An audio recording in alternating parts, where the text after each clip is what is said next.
Okay, Assalamualaikum, Cikgu Zaila. Saya penuntut sarjana bimbingan dan kaunseling semester 2 dari Universiti Pendidikan Sultan Idris Tanjung Malim. Ingin menembual Cikgu Zaila bagi memenuhi tugasan yang diberikan oleh pensyarah saya, Prof. Dr. Jazimin. Boleh kita mulakan sekarang? Waalaikumsalam. Boleh. Jadi, apa khabar Cikgu?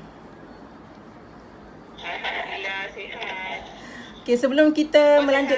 Alhamdulillah, saya pun sihat. Alhamdulillah. Sebelum kita melanjutkan ke soalan yang lain, boleh Cikgu Zaila ceritakan serba sedikit latar belakang tentang Cikgu Zaila, seperti nama penuh, umur, berasal dari mana dan tahap pendidikan Cikgu Zaila.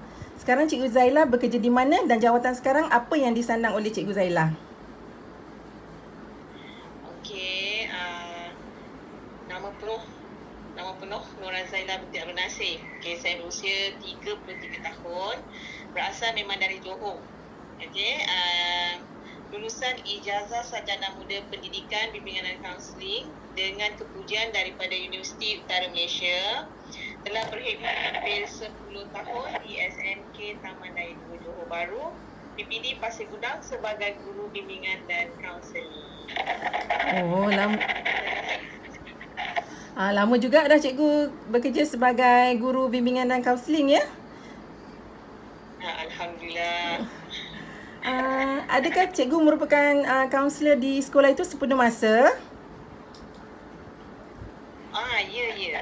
Saya dilantik sebagai guru bimbingan dan kaunseling sepenuh masa di sekolah sejak daripada mula-mula posting lagi. Cikgu, selain pada murid-murid, adakah Cikgu memberikan perkhidmatan kaunseling kepada staf-staf di sekolah itu juga? Okey, untuk pengetahuan Puan, fokus perkhidmatan bimbingan dan kaunseling di sekolah ni kebiasaannya adalah kepada murid. Fokus kita pada murid saja. Biasanya kalau staf, dia akan dirujuk kepada kaunselor organisasi di BPD ataupun di jabatan. Begitu. Jadi Cikgu, sepanjang pengalaman Cikgu lah sebagai guru kaunseling ataupun kaunselor ya di dalam sekolah tu, ketika melakukan sesi kaunseling, apakah proses yang berlaku sebenarnya di dalam sesebuah sesi kaunseling tersebut? Untuk proses ni biasa sama saja macam daripada kalau kita belajar teori lagi, memang kita akan melalui itu semua proses ulang daripada menyediakan prosesi persuturan, kita bina hubungan, kenal pasti masalah, teroka masalah, tengok apa pilihan-pilihan penyelesaian pada masalah tu, ambil tindakan dan seterusnya kita akan tamatkan sesi lah. Biasanya tu je. Begitu. Okey, biasanya kalau mereka yang datang ke untuk sesi kaunseling ni, adakah mereka datang sendiri atau diminta untuk datang, dan apakah masalah klien tersebut? Atau apakah isu-isu yang sering kali Cikgu dapat dalam mengendalikan kes-kes klien di sekolah Cikgu? Okey Puan, biasanya kalau kita sebut klien kita adalah pelajar sekolah, dia banyakkannya ialah murid-murid yang dirujuk, klien yang dirujuk daripada guru, daripada unit-unit ataupun daripada pihak pentadbir sendiri. Dan yang kedua yang kita panggil, kita jemput datanglah atas sebab-sebab tertentu lah. Biasa kita ada senarai pelajar yang bermasalah, jadi kita akan panggil dia datang. Tapi untuk yang sukarela ni tak berapa nak ramai lah. Sebab biasanya murid-murid dia tak ada kesedaran untuk kita ada masalah, kita datang. Sebab pada dia, pelajar yang datang ke bimbingan kaunseling tu, dia ada satu pandangan yang pelajar bermasalah. Jadi dia cuba mengelakkan keadaan itulah, kecuali yang memang dia nak datang. Kalau isu, kalau dah nama dia pun dirujuk, biasanya ialah unit disiplin lah, ketidakpatuhan disiplin, kenakalan. Dan biasanya kalau yang ni dari segi akademik, lemah, penurunan dia punya prestasi akademiknya, dan segi kalau yang dipanggil pun sama, isu dia lebih kepada disiplin daripada satu lagi kalau dipanggil ni dari segi pengurusan emosi. Kalau lately lah, sejak daripada PKP, kita fokus kepada minda sihat, maksudnya kepada emosi pelajar selepas PKP. Jadi banyak klien kita panggil lah klien-klien yang memang bila kita tengok soal sidik, dia tu berpotensi bermasalah dari segi pengurusan emosi lah. Yang sukarela biasanya dari segi kerjaya. Kerjaya hala tuju kerja. Macam itulah. Lebih kurang macam itulah antara isu-isu yang ada dekat sekolah. Kalau kerjaya tu selalunya kalau budak tingkatan yang dah nak habis tamat sekolah lah kot ya? Kalau kerjaya dia yang SPM ataupun yang PT3 dia nak lepas nak pergi macam tu lah. Okey. Seterusnya, apakah jenis kemahiran kaunseling yang digunakan oleh cikgu ketika mengendalikan sesi kaunseling? Okey, untuk kemahiran sesi kaunseling banyak kita. Okey, penetapan jenis kemahiran kita guna bergantung kepada klien. Kalau klien tu datang yang dirujuk, dia bukan datang secara sukarela, jadi kita nak kena banyak meneroka dia. Kita gunakan kemahiran-kemahiran macam cara nak menyoal, cara kita nak confront dia untuk bercerita lagi, memberi galakan, minta penjelasan, macam itulah. Dia lebih kepada kita nak dapatkan maklumat. Kalau yang dari segi klien yang sukarela ni, dia suka bercerita, jadi kita perlukan kemahiran mendengar. Dia akan bercerita. Bila kita dapat tu kemahiran mendengar sangat penting. Antaranya lah. Okey, kalau dari situ cikgu boleh nampak tak hasilnya? Maksud saya reaksi dia orang ni lah. Kalau dari segi macam yang datang sendiri tu macam mana reaksi dia? Kalau yang terpaksa datang tu macam mana reaksi dia? Okey. Kalau murid-murid yang dirujuk ni, dia datang dengan dia terpinga-pinga, dia tak tahu kenapa dia kena datang kan, kalau kita panggil kan. Kalau yang rujuk biasanya dia agak keberatan untuk bercakap at first lah, sebab dia rasa macam salah ni yang aku ni, kita cikgu boleh percaya ke tak percaya kan. Jadi kita kena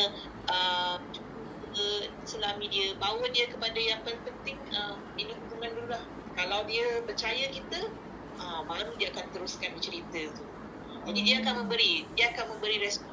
Dan biasanya kalau kita perlukan 2 sesi untuk kita dapatkan. Kadang-kadang satu sesi tu pun kita dah dapat dah. Dapat dia dah. Okey. So, adakah cikgu rasa klien yang datang ni hanya nak melepaskan masalah pada kaunselor ke, ataupun ada sebab-sebab tertentu yang klien datang cari kaunselor tu? Kalau yang dia cari, dia dah sukarela. Kalau dia sukarela, dia nak bercerita. Kebanyakannya ialah dia nak bercerita ni sebab murid yang bermasalah ni, dia menghadapi masalah untuk tak ada siapa dia nak cakap. Dia tak ada siapa dia nak percaya. Jadi dia akan cerita. Kalau yang dirujuk pula, dia tak cari. Biasanya dia akan cerita je lah. Dia akan apa dia buat? Dia tanya kita balik. Saya dah buat macam ni, saya dah macam ni. Saya buat ini sebab ini. Apa yang cikgu beritahu saya? Macam itulah. Okey, dalam satu sesi kaunseling tu kan, pada cikgu lah, apa cabaran yang nak tackle klien yang macam ni lah kan? Sebagai contoh, nak buat ayat berlapik ke, nak terus straight to the point ke dengan klien ni kan? Okey, kalau biasanya lah, kalau kes-kes yang tak sensitif, ada macam masalah disiplin, masalah berjaya ke apa, yang biasa-biasa saja, biasa kita straight to the point lah. Sebab kita nak dia terus sedar, dia tahu, terus dia jelaskan why dia buat macam tu, apa punca dia, supaya kita dapat bantu dia untuk berubah. Kalau yang ada masalah-masalah biasanya datang sendirilah, yang bersangkut paut dengan emosi ni, dia adalah ayat-ayat berlapik sikit. Tapi kebiasaannya jantina juga. Kalau perempuan boleh lapik-lapik, kalau lelaki kena cakap straight to the point je lah. Ikut umur dia pun sama. Kalau tingkatan 1 berlapik-lapik, dia tak jadi. Okey cikgu. So dalam satu proses kaunseling tu kan, apa pula proses dalam sesi kaunseling tu lah, apa proses kaunseling yang cikgu gunakan untuk kendalikan sesi kaunseling tu? Okey, biasa macam saya kata tadi, kalau dekat sekolah ni sesi kita bukan sampai 10-20 tak. Paling banyak 3 atau 4 sesi. Jadi proses tu kita akan pecah-pecahkan lah. Kalau dalam masa, dia bergantung pada masa dan tengok keadaan klien. Kadang klien tu tak selesa bila kita cakap dalam tempoh lebih daripada 20 minit. Dia dah panas.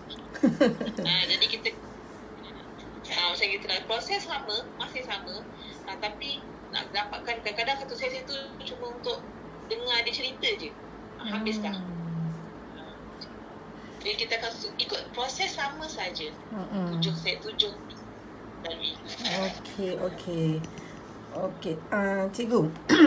Apabila kita berdepan dengan klien, saya percaya seorang kaunselor macam cikgu perlu mengetahui beberapa jenis teori kaunseling lah, sebab kita pun dah tahu dalam kaunseling terdapat banyak berbagai-bagai teori lah. So bermakna sepanjang memberi perkhidmatan kepada kaunseling sebagai guideline kepada kaunselor tu lah.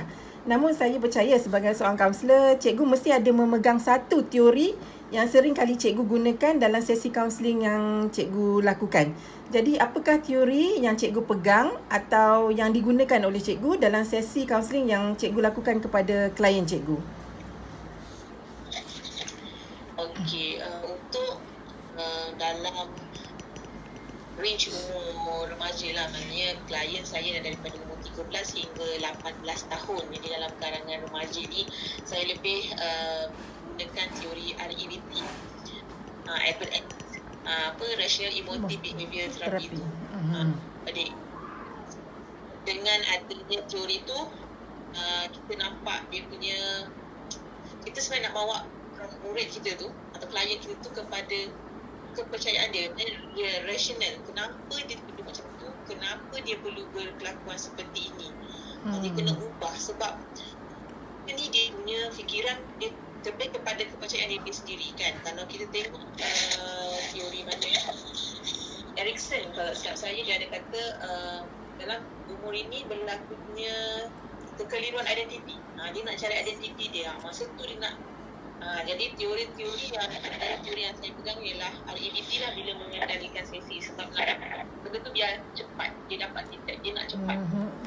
Sebab remaja ni nak cepat, dia tak nak lambat-lambat. Bila dia lambat sangat panjang, nanti dia dah tak selesai.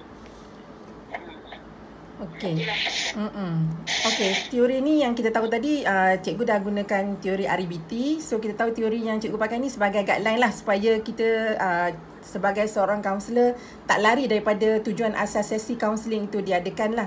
Jadi bila kita jumpa pelayan hardcore ni pun kita guna teori yang samalah kan. Sebagai kaunselor sekurang-kurangnya dia mahir dalam 2-3 ataupun 2-3 teori itulah.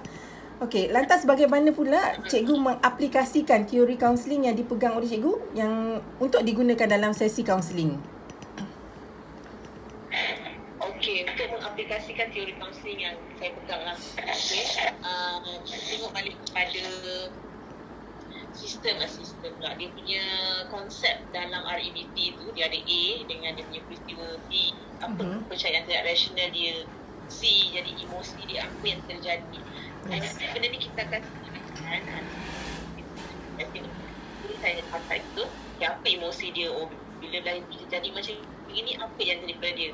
Jadi kat situ kita nampak tunjukkan kepada klien ini perubahan kepercayaan yang dia perlu ubah. Okey, sampai dah faham. Jadi daripada D, memberi pada perubahan emosi dia yang baru. E, dia akan lebih rasa gembira daripada rasa sedih, dan lebih rasa marah kan. Okey, dan akan bawa kepada perubahan tingkah laku dia. Tapi semua bergantung kepada klien, sama ada dia bersedia untuk berubah atau tak. Kita boleh ceritakan dia, tapi nak berubah pada klien itu sendiri. Jadi saya akan gunakan apa lah. Yalah, sebab kalau dalam REBT tu yang penting kita nak dispute kan, kita nak keluarkan dia punya pemikiran tidak rasional tu kepada pemikiran rasional kan cikgu. Okey cikgu, sebelum kita akhiri ada tak cikgu nak bagi advice lah kepada kami ni sebagai kaunselor berdaftar yang akan datang? Sebab kami ni baru lagi nak belajar, jadi kita nak minta nasihat sikit lah daripada cikgu. Okey, advice saya ni baru lagi dalam bidang kaunseling lah. Fokus saya lebih kepada sekolah. Jadi advice saya, bila kita berhadapan dengan klien, kita kena letakkan satu situasi kita sangat bersedia lah, dari segi mental, dari segi emosi kita yang sangat penting. Sebab kadang-kadang macam mana, macam di awal-awal mula saya pun sendiri rasa lah, bila kita bagi sesi dengan klien kita lebih simpati daripada empati. So kita simpati. So kalau lebih simpati, kita akan terbawa masalah tu sampai ke mana-mana. Baik rumah pun boleh ingat cerita dia, sangat complicated nak tolong dia. Tapi sedangkan kita bukan nak selesaikan seorang, kita ada banyak lagi klien. Jadi kena kurangkan simpati, lebihkan empati. Okey, cikgu. Terima kasih banyak-banyak kepada cikgu sebab sudi memberi kerjasama dan ditimu bual oleh saya lah bagi memenuhi tugasan saya ni. Doakan saya supaya saya lebih bersemangat dan berjaya dalam meneruskan perjuangan saya ini untuk menjadi seorang kaunselor berdaftar seperti cikgu lah. Terima kasih banyak-banyak sekali lagi. Terima kasih cikgu. Terima kasih cikgu. Terima kasih. Bye.